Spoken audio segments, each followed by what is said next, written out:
1857 की प्रथम स्वातंत्र समर अंग्रेजों की चूलों को हिला दिया था।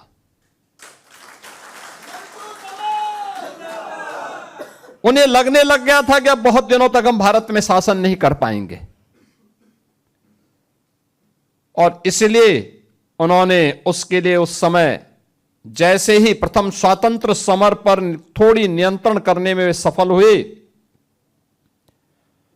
उसको विफल करने में वे सफल हुए, तो उन्होंने उसके बाद जो रणनीति अपनाई, उन जातियों को चिन्हित करना प्रारंभ किया जो लगातार इस मुहिम में प्रत्यक्ष अप्रत्यक्ष रूप से भागीदार बन रहे थे। और तब 1871 में उन्होंने जो क्रिमिनल ट्राइब एक्ट 1871 बनाया, उसमें उन जातियों को शामिल किया जिससे उनके साथ एक कलंक लग जाए और वे समाज में कहीं भी मुंह दिखाने की स्थिति में न हो। लेकिन याद रखना सत्य सत्य होता है। अगर सोना मिट्टी में मिल जाए तो वह उसका सोनापन खराब नहीं होता।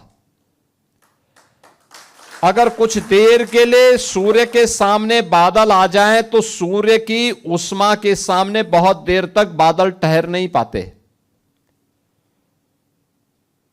स्वतंत्र भारत में बाबा साहब भीमराव अंबेडकर ने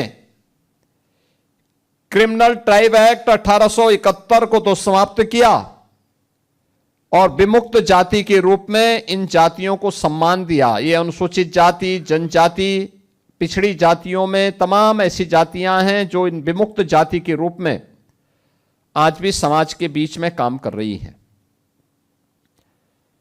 लेकिन इनके विकास के लिए, उत्थान के लिए जो कार्य होना चाहिए था वह नहीं हो पाया।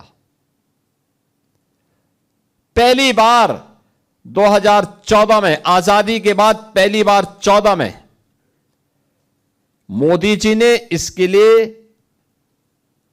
एक आयोग का गठन किया। उन्होंने पूरे देश भर के लिए कार्य किया। और जब गत वर्ष मैं घुमंतु जाति के सम्मेलन में आया था, उस समय मेरे पास जब आप लोगों ने मांग रखी थी, तब मैंने उस समय घोषणा की थी कि हम उत्तर प्रदेश के अंदर घुमंतु जाति बोर्ड का गठन करेंगे।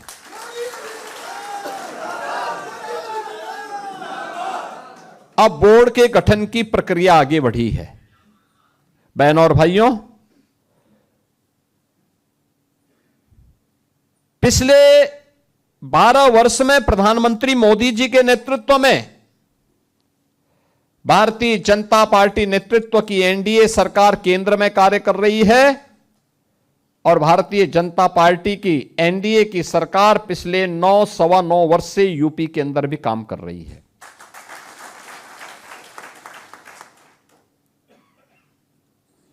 बहुत सारी जातियां आप में से ऐसी हैं जिनको हम लोगों ने बहुत सारी योजनाओं के साथ जोड़ा है। याद करिए, बनटांगिया गांव, पहली बार उन्हें राजस्व गांव के रूप में मान्यता दी गई।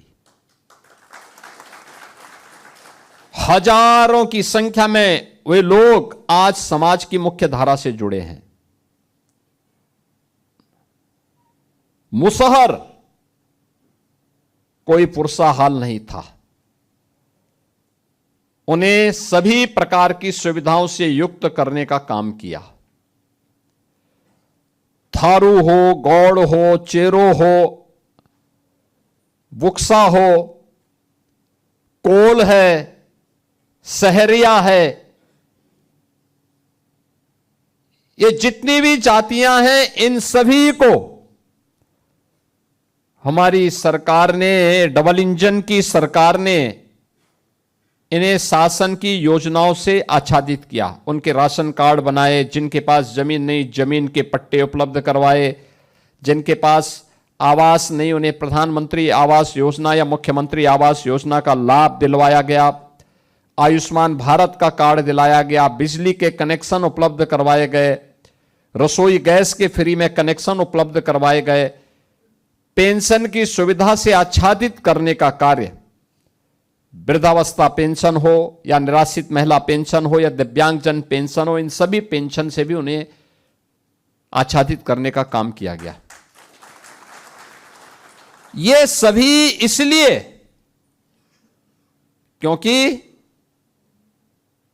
प्रधानमंत्री मोदी जी जो बार बार कहते हैं कि जिसको कांग्रेस और समाजवादी पार्टी ने जिसको पूछा नहीं, हमने उसको बुला करके उसकी पूजा की है, इस सम्मान देकर के उसको पूजा की है।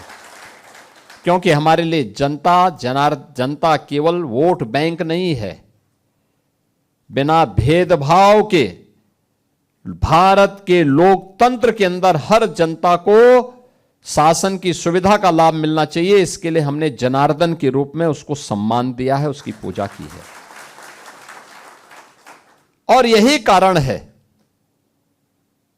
कि चाहे वह बनटांगिया हो, चाहे वह मुसहर हो, चाहे वह कोल हो, चाहे वह बुक्सा हो, सहरिया हो, गौड़ हो, थारू हो, चेरो हो, इन सभी जातियों के उत्थान के लिए जो कार्य हुआ है, इनको सिचुएशन के लक्ष्य तक पहुंचाने के लिए जो कार्य किया गया है, ये उसी श्रृंखला का हिस्सा है। आप सोचो, इससे पहले क्या कोई सोचता था कि निषाद राज गुहा का ये भव्य प्रतिमा श्रृंगवेरपुर में लगेगी? भगवान राम के साथ गले मिलते हुए निषाद राज की भव्य प्रतिमा आज आपको सैकड़ों किलोमीटर दूर से भी श्रृंगवेरपुर के टीले के ऊपर दिखाई देती है। कितना भव्य तस्वीर है। कोई सोचता था महाराज सुहेलदेव की विजय स्मारक बहराइच में बनेगा? आज वो बन करके तैयार हो चुका है। कोई सोचता था कि उत्तर प्रदेश के अंदर ट्राइबल म्यूजियम बनेगा? आज वो बन गया है। बलरामपुर में, मिलिया कोडर में भी बन गया है और हम मिर्जापुर सोनभद्र में भी उसकी बनाने की तैयारी कर रहे हैं।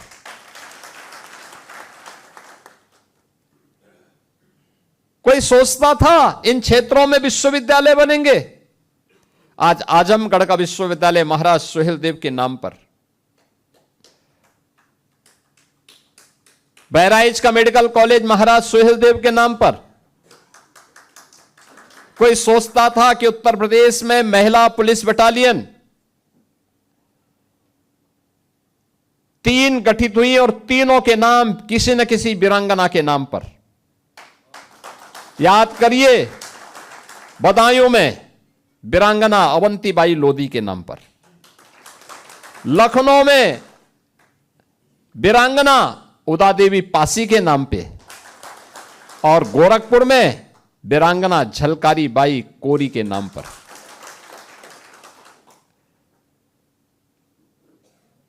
कोई सोचता भी था कि महारानी दुर्गावती के नाम पे बांदा मेडिकल कॉलेज का नाम होगा? हो गया।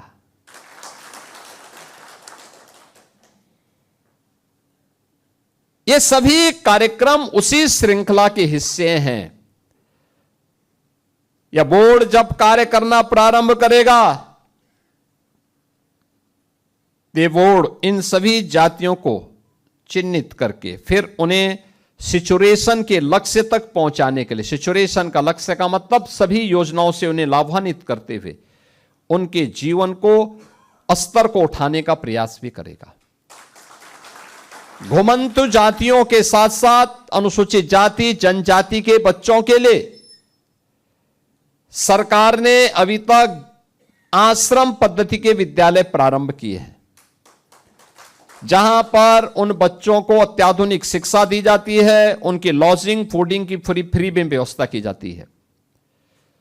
श्रमिकों के बच्चों के लिए अटल आवासीय विद्यालय प्रारंभ किए गए हैं और अटल आवासीय विद्यालय के माध्यम से उन्हें अत्याधुनिक सुविधा उपलब्ध करवाई जा रही है। पहली बार हुआ है कि श्रमिक के बारे में, स्ट्रीट वेंडर के बारे में, छात्रों के बारे में, युवाओं के बारे में विमुक्ति जातियों के बारे में। ये विमुक्ति जातियां, इनको कोई क्रिमिनल ट्राइब नहीं कह सकता, बल्कि ये विमुक्त जातियां वे हैं जो भारत के स्वाधीनता संग्राम सेनानी हैं।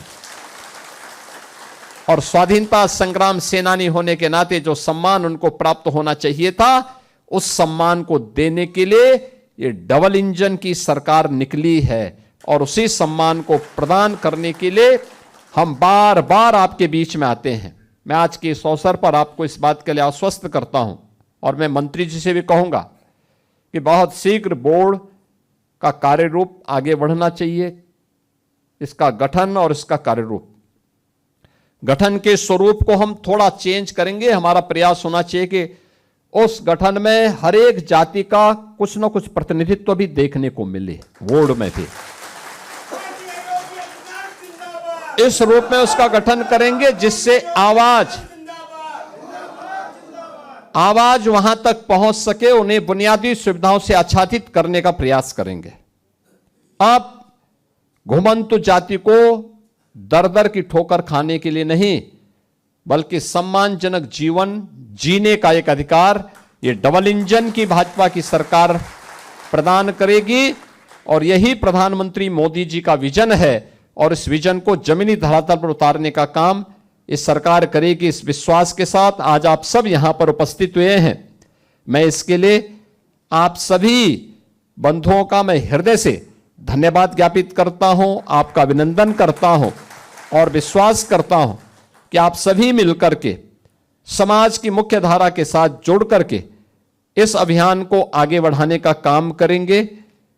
जो बातें यहां पर मेरे सामने कैप्टन जोगी जी ने कही है, श्री वेदपाल उपाध्याय जी ने कही है, राजेश जी ने कही है, शिव पूजन जी ने कही है, या अन्य महानुभावों ने जो बात यहां पे कही है, आपको मैं आश्वस्त करता हूं कि ये सभी लोग, ये जितने भी हैं आपके यहां पे जो सपेरा समुदाय के लोग आए थे, ये सब गोरखनाथ जी के अनुयायी हैं। आज से नहीं, बहुत प्राचीन काल से। ये लोग जब विदेशी हमले होते थे तो इनका उपयोग होता था उस समय समाज में जागरूकता पैदा करके अलर्ट घोषित अलर्ट करने के लिए कि भाई जागरूक हो जाइए, क्योंकि उस समय माइक थे नहीं, टेलीफोन था नहीं। तो ये लोग जाकर के भजनों के माध्यम से लोगों को अलर्ट करते थे कि हमला होने वाला है, अगर हमले का जवाब देना है तो तैयार करो, और नहीं तो सुरक्षित स्थान की तरफ निकल जाओ। ये उस समय की परिस्थिति के अनुरूप ये बनाए गए थे। आज भी ये लोग घुमंतु के रूप में घूम रहे हैं, और हम इनके पुनर्वास के लिए पूरी प्रतिबद्धता के साथ संकल्पित होकर के कार्य करेंगे। आप सबको मैं आज के इस अवसर पर यहां आगमन के लिए हृदय से धन्यवाद देता हूं, और मंत्री जी से कहूंगा, सी अरुण जी से, संजीव गौड़ जी से कहूंगा कि वे अविलंब इस कार्यक्रम को आगे बढ़ा करके इस बोर्ड के गठन की तैयारी करेंगे। धन्यवाद। जय हिंद।